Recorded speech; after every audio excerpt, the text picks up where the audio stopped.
Army presents The Big Picture, an official report produced for the armed forces and the American people.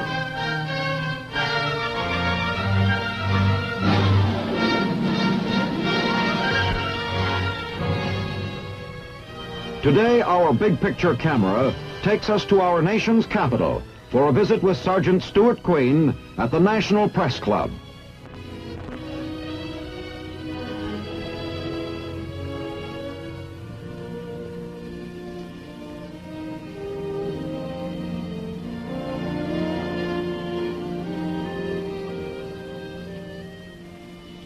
Few things in American life have a longer tradition of service to the people than our newspapers. Since long before the Revolution, they have covered the growth and, well, progress of our nation. They have recorded our mistakes and our successes. They have reflected our grief and our humor. Our forefathers knew that only an informed people could remain free people. It has been the task of newsmen to keep us informed. In the course of gathering information, reporters for generations have followed American wars, moving with their armies at Gettysburg and the Marne, at Normandy and the Busan perimeter. If their stories had a common hero, it was the American soldier. Today, the Big Picture will turn back to what is now history, the summer storm of 1950, the harsh and bitter days of the early fighting in Korea. With me here in the National Press Club to tell part of this story is one of America's most distinguished war correspondents, Jim Lucas of Scripps Howard Newspaper Alliance. Hello, Stu. It's been a long time. Yes, it has, Jim. As I remember, we met for the first time over in Korea at the 8th Army Press Billets. That's right. That was the summer of 1950. And that was a reporter's nightmare. It was a nightmare for all of us. Actually, no better nor no worse than I'd expected. Why? Well, I'd covered enough of the fighting in the Pacific in World War II to be prepared for just about anything.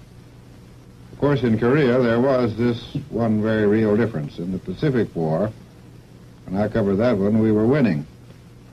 In Korea, we weren't, not initially at least. And that was the hardest thing for the American soldier to accept and to believe. And it was certainly the hardest thing for us to write about. But you did write them, and they did pay off. Jim, as a reporter, would you recount some of the events that led up to that nightmare? Some of the things that kept stacking up against the American soldier, making it just a little bit more difficult for him? Well, to do that, Sergeant, you've got to go back to World War II. We came out of that war believing, as we did at the end of World War I, that we'd fought the last great war, that we'd restored democracy to the world. And then suddenly, to our consternation, we discovered that the Russians, who had been our wartime allies, were not our post-war friends. In Eastern Europe, country after country fell behind the Iron Curtain. Free Czechoslovakia was overthrown. China fell to the communists. In Indochina, they started a hot war with considerable success. They tried to choke us out of Berlin, and fortunately, our airlift prevented that. But aside from a few Cold War victories, which certainly we don't underestimate, like our foreign aid programs and the success of the Berlin airlift, the communists had things pretty much their own way. Remember, they started this Cold War, and they were winning it, and they had no reason to believe that they couldn't start a hot war and carry that off, too. Looked like a pushover, huh? Yeah, it did. The North Koreans had a full field army with tanks and heavy equipment, and the poor South Korean rocks, they were a little more than a constabulary force. Just what did they expect?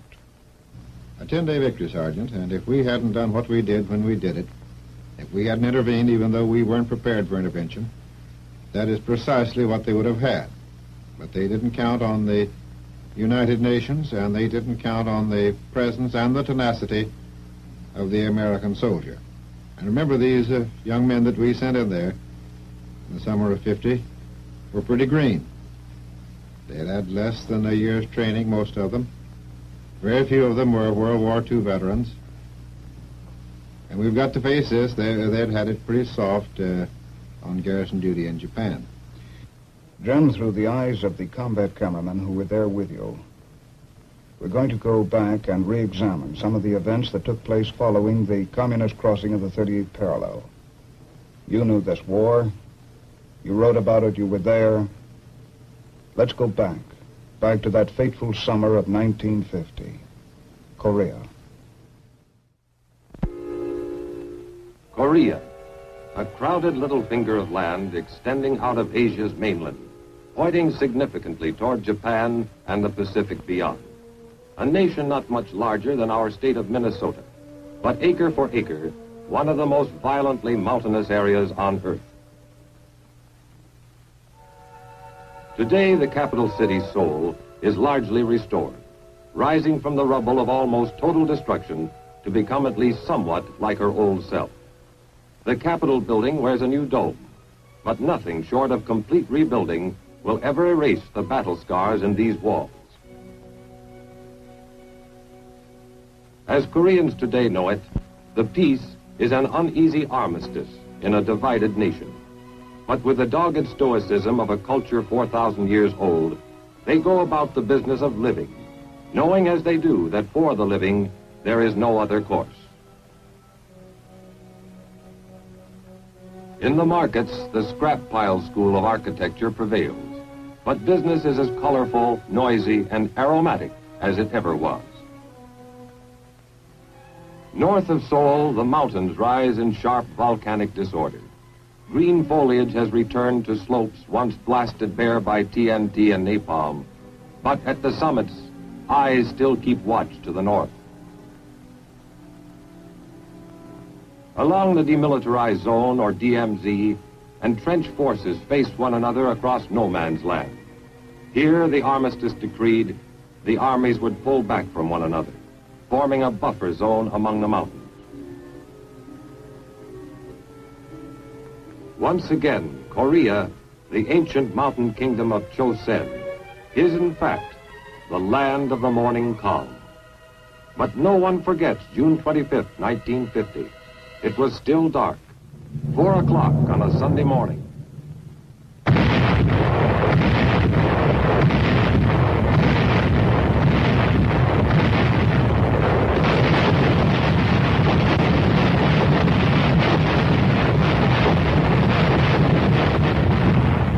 South Korean villages awoke to a world suddenly filled with noise and plague. The communists, made bold by months of small-scale raiding across the 38th parallel, had finally launched their undeclared, all-out war of conquest. Half a world away in Washington, President Truman took immediate action, saying, "In these circumstances, I have ordered United States Air and Sea Forces to give the Korean government troops cover and support." Next day, at the United Nations in New York, United States Representative Warren Austin made our position clear beyond doubting.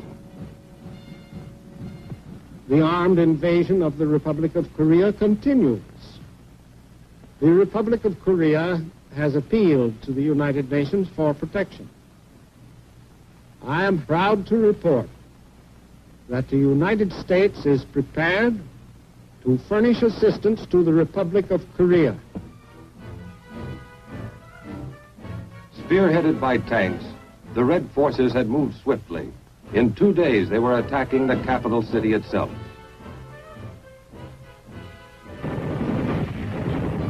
Seoul fell the next day, June 28th. By June 30th, the communists had crossed the Han River south of Seoul and fought through the rail city of Yongdong-po. With their heavy Russian-made tanks, they thrust aside South Korean resistance, racing down the corridor which led through Anyang toward Suwon. Here the helpless and homeless gathered, only to be told they must flee still farther southward. Everywhere they saw their outnumbered countrymen rushing north to join the battle. Less than a dozen combat planes were available, several of them piloted by Americans. The Korean-American Volunteer Group. What little you could do with only 10 aircraft, we did.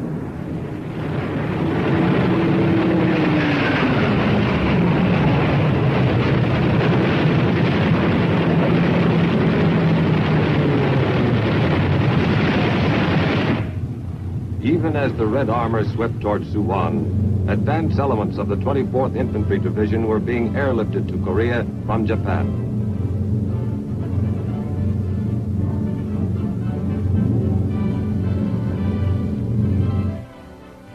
Their coming was known to the people. They were welcomed with cheering. 4 days later, they met the enemy south of Osan, and the cheering was forgotten. Man, I was scared. I didn't know it was going to be like that.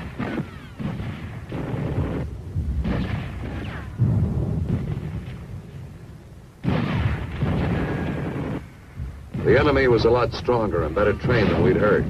Some guys thought we'd have it easy. It didn't work out that way. Retreat. The few heavier weapons covered each withdrawal as best they could. Where they had divisions, we had companies.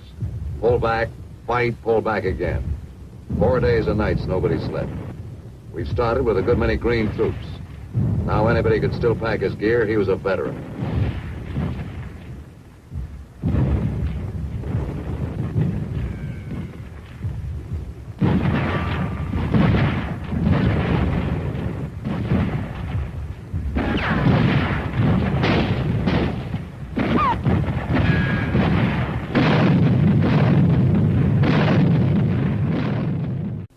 Help was on the way.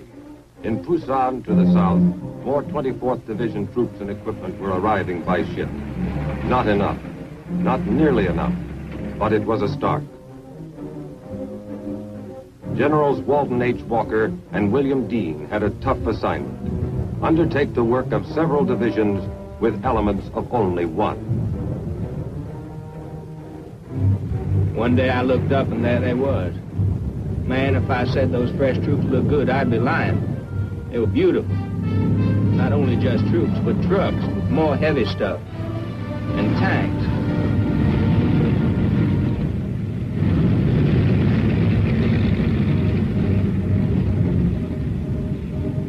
We met our first Red Armor 25 miles north of Daejeon.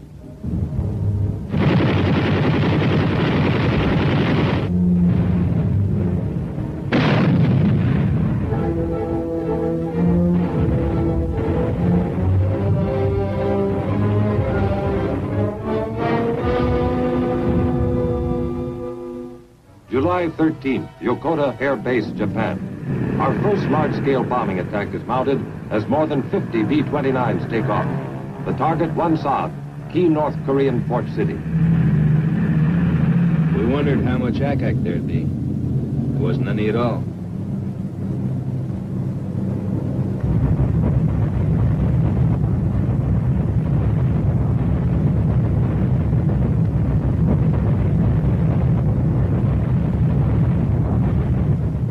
Going to be a little slow around Wonsan tomorrow. As the communists moved south toward Daejeon, we pulled back across the Kum River. This natural barrier offered another chance to buy time from the enemy. We took advantage of it.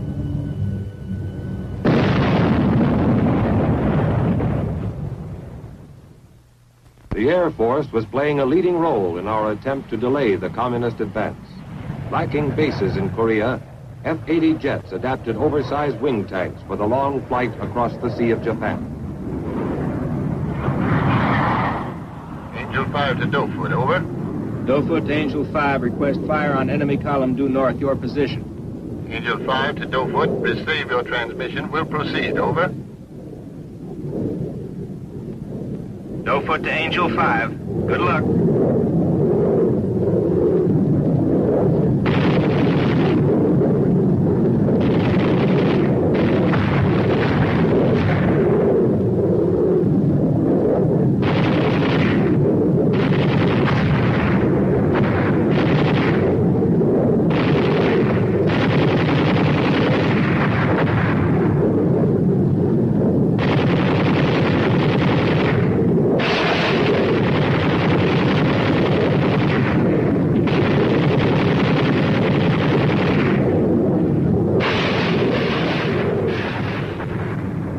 July 18th, the Sea of Japan. A Navy task force approaches the east coast of Korea. Destination, Pohang. Mission, to land the men and machines of the 1st Cavalry Division. The Korean battle line was moving rapidly on all fronts. Only on arrival were the troops informed that the landing would be unopposed. The division's 27,000 men started ashore. Psychology says how you're supposed to feel sort of disappointed. Expect to fight and then don't have to. Maybe so. I wasn't disappointed. On July 20th, the Reds reached Daejeon. 24th Division troops led by General Dean were to hold as long as possible. There was something fishy about Daejeon. I mean, they threw in a little artillery and then we waited. Nothing. Nobody. Then wham! They were all over the place.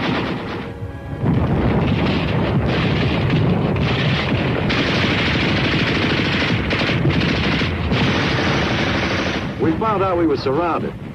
It was a case of move out fast or stay put for good. As it was, we were going to have to make a run down a corridor of fire a mile long, which we did.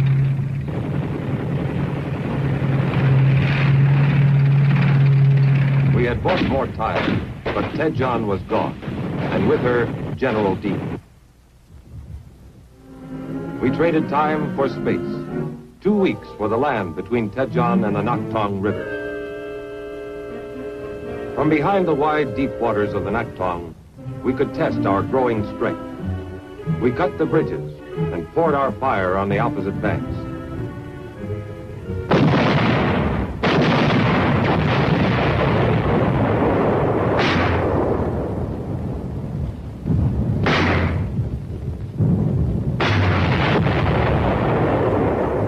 Daily communist attacks probed up and down the length of the line, searching for an opening.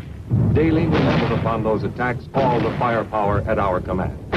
The line held. In the north and eastern sectors, ROK troops had recovered from the first shattering blows they had taken. They would retreat no more. Where tanks are concerned, Korea is no place to have a war. There's only 2 directions, up the hill and down the hill. And that perpendicular terrain puts armor in a straitjacket. Still, you do what you can. With a little added elevation, a tank's rifle can be darn good artillery. We found a way to get that extra elevation. It worked fine.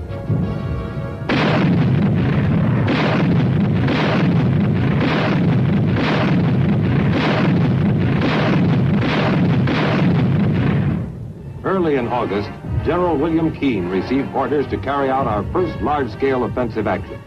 The enemy was trying to punch through in the south and capture Pusan.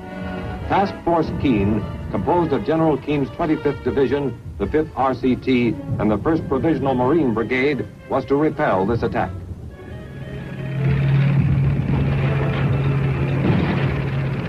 It was the 6th of August. I remember because that's my birthday. Also, it's the first time I ever got shot at. I remember thinking to myself, happy birthday, Charlie.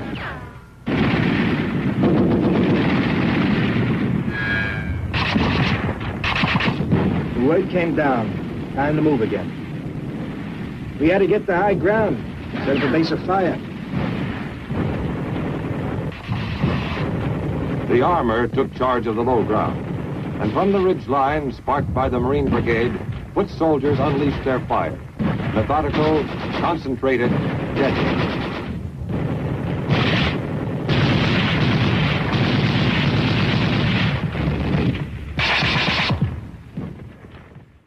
The Marines, equipped with a heavy bazooka, found it highly effective against Russian-made armor.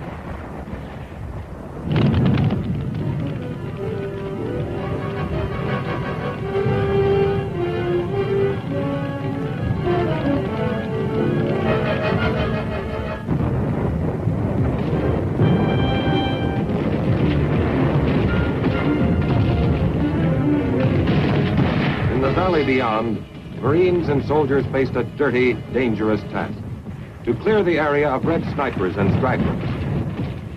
For veterans of the Pacific, the action was painfully familiar.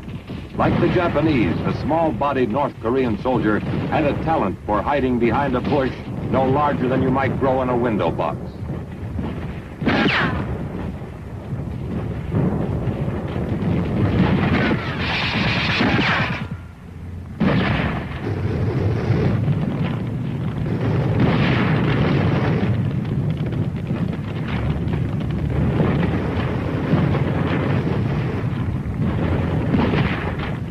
Task Force Keene took its quota of prisoners.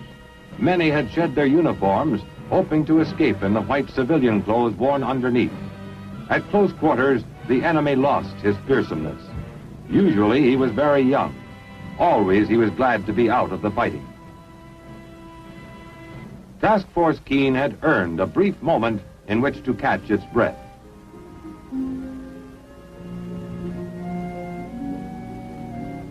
Busan Harbor, August 29th. The first non-American troops to join the UN forces in Korea arrived from Hong Kong. 2 battalions from the Argyle and Sutherland Highlanders and the Middlesex Regiment. Tell us straight truth, we was happy to reach Korea. The past 6 months we'd been sweltering in Hong Kong. And it's so bloomin' hot we were scared to dig a hole for fear we'd bust right through into hell. At least over here we'd be cool enough so's a man could enjoy his blinking tea time. September 1st. An all-out red offensive across the Nakhtong tightens our circle of defense. The siege of the Pusan perimeter is on. In the Sea of Japan, Task Force 77 carriers speed up their operations.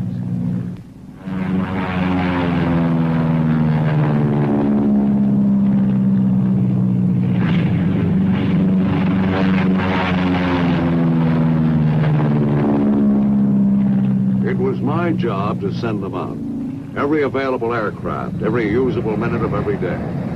Our enemy had long, vulnerable supply lines now.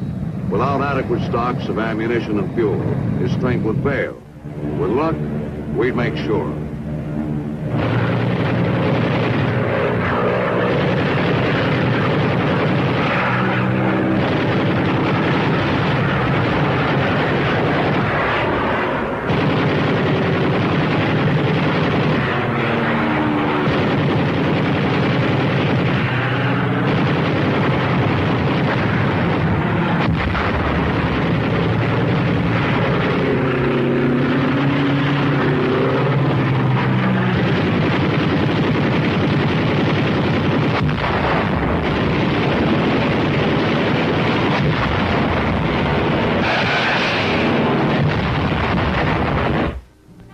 Perimeter held, and within its circle at Pusan, our strength was mounting daily, even as the Red Armies were dissipating their own.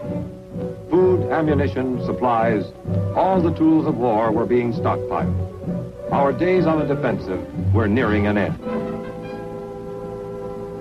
And they did come to an end, too, a few weeks later with our landings at Incheon. And with those landings, we all felt a lot better in Korea. Before our men broke out of the Pusan perimeter, they'd learned plenty. And they were getting the support and the logistics that they needed to fight. Looking back, Jim, what do you consider our biggest lesson? Oh, Stu, there were many lessons, and it would be difficult even now to single out any one and say that this is the greatest lesson. But if I had to pick one, I would say that it was the realization that we could never let that happen to us again, that we could never be caught with our guard down. Take Lebanon, for example. When President Eisenhower ordered the intervention in Lebanon, we were able to send well-trained, well-equipped troops in sufficient numbers. They arrived in Lebanon before any trouble started. And arriving before the trouble started, they were able to prevent its happening. Whereas in Korea, as we've just seen, we sent troops who were ill-trained, ill-equipped, and outmanned. And he was forced to fight well-trained, well-armed communist soldiers. On their terms. The lesson, I think, is obvious. If we're able to deal with these brush fire wars before they start, then there's considerably less chance of their starting in the first place. Lebanon could have been another Korea. And much worse, because Korea was an isolated little peninsula, and we were able to contain the war within the confines of that peninsula. Whereas Lebanon, if it had ever gotten out of hand, if the fighting had actually started, might have spread throughout the whole of the Near East. Jim, I know you've marched and driven with just about every Army unit, both at home and overseas. But has the individual soldier changed any since Korea? Well, Stu, he's still our secret weapon. I suppose there have been superficial changes. The weapons and the equipment that he handles and fires would have amazed and baffled his older brother who fought in Korea. He's certainly the best trained soldier we've ever had in our history. I understand his organization is more flexible and efficient and could be adapted to atomic warfare if we ever have to fight that kind of a war. There are many things that have changed, but there are many things that haven't. And these are the important things, I think.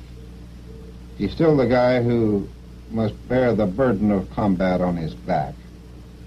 It's still the individual combat soldier who goes in and takes the ground for these missile sites and the more exotic weapons systems, to use a good Pentagon term, that we employ in 20th century warfare. He may be dropped from an airplane, he may use a snazzier rifle, he may use a bigger bazooka and wear warmer clothing, but his reason for fighting hasn't changed, and that's what still makes him the greatest soldier in the world. Jim Lucas, thanks for joining us and sharing some of your observations with the Big Picture audience.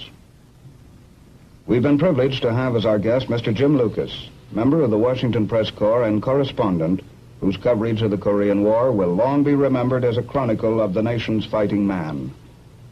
Now this is Sergeant Stuart Queen, your host for The Big Picture. The Big Picture is an official report for the armed forces and the American people. Produced by the Army Pictorial Center. Presented by the Department of the Army in cooperation with this station.